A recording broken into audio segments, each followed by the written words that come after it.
Hello नमस्ते and welcome back to our channel. बहुत बार मैंने इस टॉपिक पे बात करी है। अगेन आई थिंक ये टॉपिक एड्रेस करना इंपॉर्टेंट है क्योंकि प्री बोर्ड्स हो गए। तुमने अगर मेरी बात मानी होगी तो तुमने प्री बोर्ड्स को बहुत सीरियसली लिया होगा और एक कंस्ट्रक्टिव वे में लिया होगा कि जो गलती करी कायदे से उसको रेक्टिफाई करने का ट्राई किया। PYQs भी सॉल्व कर रहे होगे एंड सॉल्व करने का सही तरीका भी मैंने बताया था। बट इन सब के बीच में, बोर्ड्स की प्रेशर के बीच में बहुत सारी चीज़ें ऐसी होती हैं जो हम गलती कर देते हैं। ऑफ कोर्स अब ये गलतियां बहुत अनइंटेंशनली होती हैं, बट मेरा काम एज अ मेंटोर यही है कि तुम्हें एक सही माइंडसेट से एग्जाम में भेजना। अब सबसे पहली गलती, मतलब टॉपिक तुम्हें दिख गया होगा कि 99% जो ये वीडियो देख रहे हो तुम लोग ये गलती करते होगे, मैंने भी बहुत बार करी है एंड वही गलतियों के बारे में हम बात करने वाले हैं। सबसे पहली गलती कैलकुलेशन मिस्टेक्स, मतलब तुम मैथ्स के एग्जाम में भी करते ही हो, फिजिक्स में भी करते हो। फिजिक्स में क्या होता है, जब तुम्हारे पास स्पीड ऑफ लाइट का जैसे कोई क्वेश्चन आया, तुम्हें उसमें रिफ्रैक्टिव इंडेक्स निकालना है। ऊपर है 10 की पावर 19, नीचे है 10 की पावर 6। तुम बेसिक एक्सपोनेंट एंड पावर्स वाला कॉन्सेप्ट भूल के उसको ऐड करके पता नहीं क्या करके लिख देते हो। मतलब तुम बेसिक प्लस माइनस में भी गलतियां करते हो जहाँ पे तुम्हारे मैक्सिमम मार्क्स चले जाते हैं। मैथ्स में तुम्हारे चैप्टर्स हैं जो भी, उनमें भी तुम बहुत ज़्यादा गलतियां करोगे रिगार्डिंग प्लस माइनस। तो हमें कैलकुलेशन बहुत ही क्लियरली करना है। अब अगर एक चीज़ है कि अगर तुम जल्दी पेपर कंप्लीट करके बैठ गए, तुम्हारे पास टाइम भी मिला, तुम पेपर रीचेक करोगे अपना, है ना, उसमें तुम्हें कोई गलती दिखी भी तो तुम्हारा जो कैलकुलेशन वाला एरिया होगा ना वो इतना हौच पौच होगा कि तुम्हें गलती समझ ही नहीं आएगी कि मैंने गलती कौन से स्टेप में करी। सो हमेशा लाइन छोड़ के भी लिखो एंड जहाँ पे भी तुम्हारा कैलकुलेशन रिक्वायर्ड है वहाँ पे एक rough work, clean rough work मतलब ये नहीं कि गुदागादी हो उसमें। रफ वर्क में भी सिर्फ एक कैलकुलेशन वाला एक वर्किंग एरिया छोड़ दो। कैलकुलेशन में गलती मत करना, बहुत ज़्यादा मार्क्स इसमें तुम्हारे जा सकते हैं। नेक्स्ट तुम लोग क्या करोगे, तुम लोग इम्प्रॉपर यूज़ करते हो रीडिंग टाइम का। रीडिंग टाइम का इम्प्रॉपर यूज़ मतलब जैसे जिन क्वेश्चंस में तुम्हारे पास क्या होती हैं, चॉइसेस होती हैं।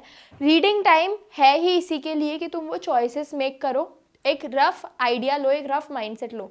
तो यहाँ पे रीडिंग टाइम में तुम ऊपर ऊपर से पेपर पढ़ते हो, पेपर पढ़ के तुम्हें थोड़ा कॉन्फिडेंस आ जाता है कि हाँ मेरे से पेपर बन रहा है, इधर उधर देखोगे and in short reading time का एक फ्रूटफुल यूज़ नहीं करोगे। सो रीडिंग टाइम में ये करने की जगह, इधर उधर देखने की जगह पे तुम चॉइसेस वाले क्वेश्चंस को एग्जामिन करो। कंपलसरी जो है उन पे ज़्यादा दिमाग नहीं लगाओ, वो हमें करना ही है नहीं, उन पे टाइम वेस्ट नहीं करना, उन पे हमें अटेम्प्ट करना ही है।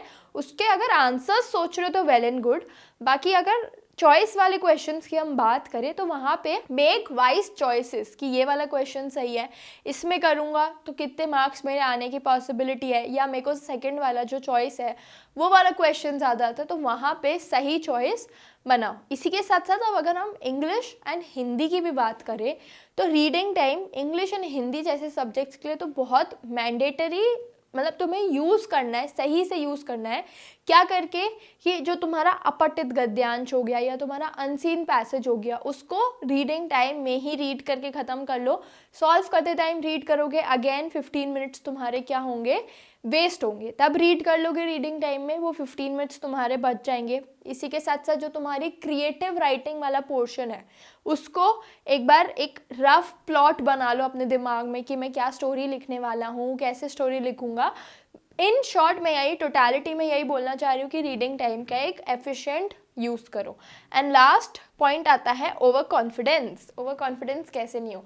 अभी तक when you have attempted your pre boards एक चीज़ तुमने बहुत क्लियरली सुन ली होगी कि प्री बोर्ड्स बहुत डिफ़िकल्ट आते हैं। प्री बोर्ड्स में तुम्हारे फॉर एग्जांपल 65% बन रहे हैं, मैं थोड़ा कम ले रही हूँ क्योंकि प्री बोर्ड्स में कम ही बनते हैं। अगर प्री बोर्ड्स में 65 बन रहे हैं तो इसमें सीधा 7% या 7 to 10% ऐड कर दो, तुम्हारे बोर्ड्स में उतने बनेंगे।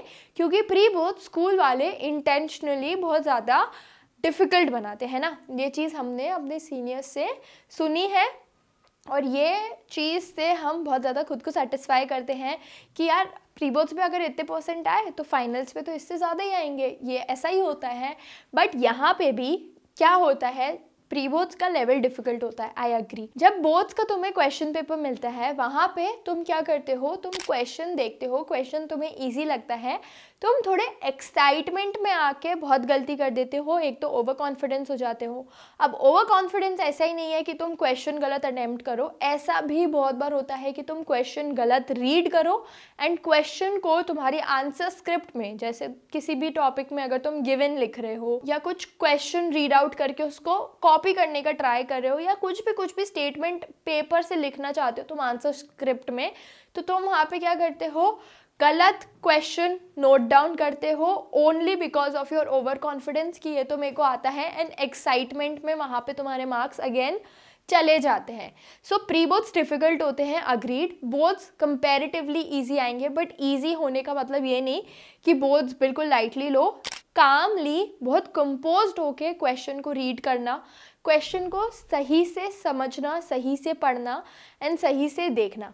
अब यहाँ पे ना एक और एडिशनल पॉइंट जो मेरे को बहुत टाइम से बात करना था वो ये था कि जो तुम्हारे स्पेसिमेन पेपर्स हैं, सिलेबस तो बहुत रिड्यूस होते जा रहा है ना, सब बोलते हैं PYQs करो, बट सिलेबस अगर तुम देखो तो 3-4 साल में बहुत रिड्यूस हो गया एंड PYQs में तुम्हें बहुत सारा डिडक्टेड पोर्शन भी मिलेगा। सो PYQs अगर तुम देख रहे हो, अगर तुम सही से सॉल्व नहीं कर रहे हो, सिर्फ PYQs देख रहे हो, सो PYQs का एक बार फॉर्मेट ज़रूर से देखना, वहाँ से तुम्हें बहुत हेल्प मिल जाएगी एंड उस हिसाब से डिसाइड करना कि कौन सा क्वेश्चन पहले मेरे को अटेम्प्ट करना। अगर तुम सेक्शन A से बिगिन नहीं करना चाहते, you can begin with other sections. In short बहुत स्मार्टली पेपर हमें अटेम्प्ट करना है। So these were my recommendations. अब वीडियो कैसी लगी है do let me know in the comment section. कोई भी डाउट रिगार्डिंग साइंस, कोई भी दूसरा doubt, faculty is always there for you. कोई भी डाउट है कमेंट करो, वीडियो आएगी, पर्सनल रिप्लाई आएगा, लाइव सेशन आने वाली है उसकी भी अपडेट मिल जाएगी। सो लाइव सेशन में भी ट्यून इन ज़रूर करना एंड बहुत सारी इन्फॉर्मेटिव वीडियोज़ आने वाली हैं। Till then stay tune and happy learning.